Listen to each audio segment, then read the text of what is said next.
ठग 420 नहीं 316 कहलाएंगे। हत्यारों को 302 नहीं 101 में मिलेगी सजा। नए कानून से और क्या बदलेगा? दरअसल भारतीय दंड संहिता यानी कि आईपीसी में 511 धाराएं थी, लेकिन भारतीय न्याय संहिता में धाराएं 358 रह गई हैं। आपराधिक कानून में बदलाव के साथ ही इसमें शामिल धाराओं का क्रम भी बदल गया है। हाल ही में संसद द्वारा पारित 3 बिलों ने अब कानून का रूप ले लिया है। देश में अंग्रेजों के जमाने के इन आपराधिक कानूनों की जगह लेने वाले 3 संशोधन बिलों को सोमवार को राष्ट्रपति द्रौपदी मुर्मू ने मंजूरी दे दी है। तीनों नए कानून अब भारतीय न्याय संहिता, भारतीय नागरिक सुरक्षा संहिता व भारतीय साक्ष्य अधिनियम कहे जाएंगे, जो क्रमश भारतीय दंड संहिता यानी कि 1860, आपराधिक प्रक्रिया संहिता यानी कि 1898 और भारतीय साक्ष्य अधिनियम यानी कि 1872 का जगह लेंगे। कानूनों में बदलाव के साथ ही इनमें शामिल धाराओं का क्रम भी बदल गया है। आइए जानते हैं आईपीसी की कुछ अहम धाराओं के बदलाव के बारे में। अब इन्हें किस क्रम में रखा गया है, वो पहले किस क्रम में थी, चलिए पहले जानते हैं कि भारतीय न्याय संहिता में क्या बदला है। आपको बता दें कि भारतीय दंड संहिता में 511 धाराएं थी, लेकिन भारतीय न्याय संहिता में धाराएं 358 रह गई हैं। संशोधन के जरिए इनमें 20 नए अपराध शामिल किए गए हैं। तो 33 अपराधों में सजा अवधि बढ़ाई गई है। 83 अपराधों में जुर्माने की रकम भी बढ़ गई है। 23 अपराधों में अनिवार्य न्यूनतम सजा का प्रावधान है, तो वहीं 6 अपराधों में सामुदायिक सेवा की सजा का प्रावधान किया गया है। बता दे भारतीय न्याय संहिता, भारतीय नागरिक सुरक्षा संहिता और भारतीय साक्ष्य अधिनियम को 12 दिसंबर 2023 को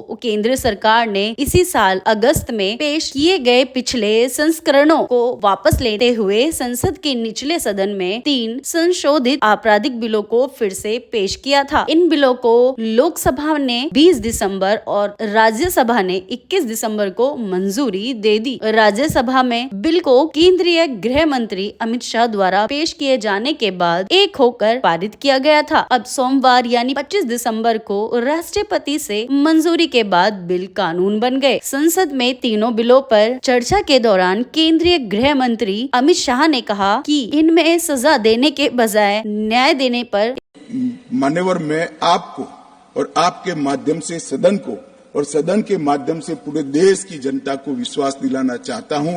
इस कानून का संपूर्ण इम्प्लीमेंटेशन होने के बाद तारीख पे तारीख का जमाना जाएगा।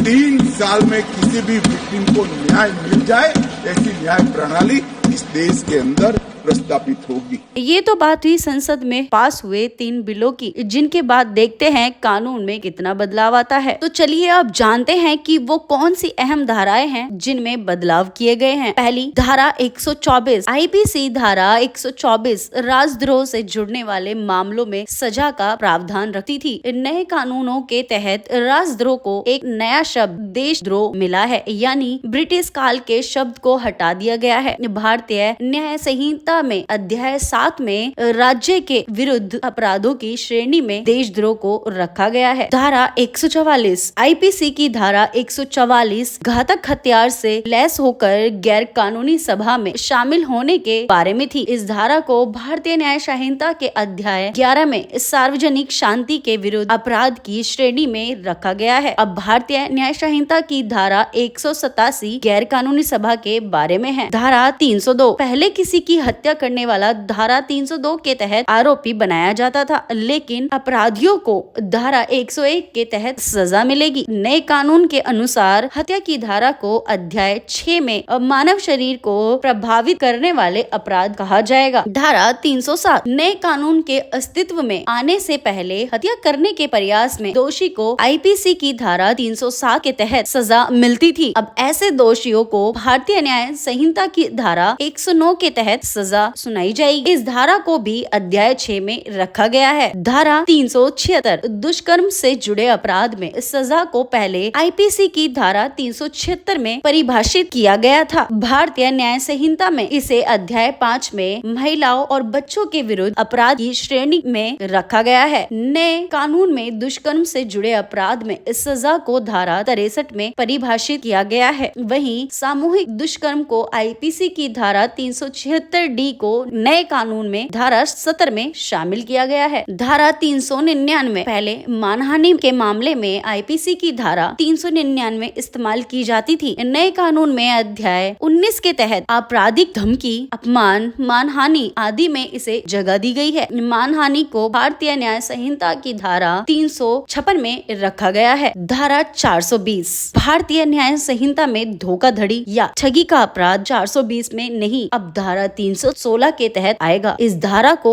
भारतीय न्यायिक संहिता में अध्याय 17 में संपत्ति की चोरी के विरुद्ध अपराधों की श्रेणी में रखा गया है। चलिए अब बात करते हैं कि सीआरपीसी और साक्ष्य अधिनियम कैसे बदल गया। दंड प्रक्रिया संहिता यानी कि सीआरपीसी की जगह अब भारतीय नागरिक सुरक्षा संहिता ने ले ली है। सीआरपीसी की 484 धाराओं के बदले भारतीय नागरिक सुरक्षा संहिता में 531 धाराएं हैं। नए कानून के तहत 177 प्रावधान बदले गए हैं, जबकि 9 धाराएं और 39 उपधाराएं जोड़ी हैं। इसके अलावा 35 धाराओं में समय सीमा तय की गई है। तो वहीं नए भारतीय साक्ष्य अधिनियम में 170 प्रावधान हैं। इससे पहले वाले कानून में 167 प्रावधान थे। नए कानून में 24 प्रावधान बदले हैं।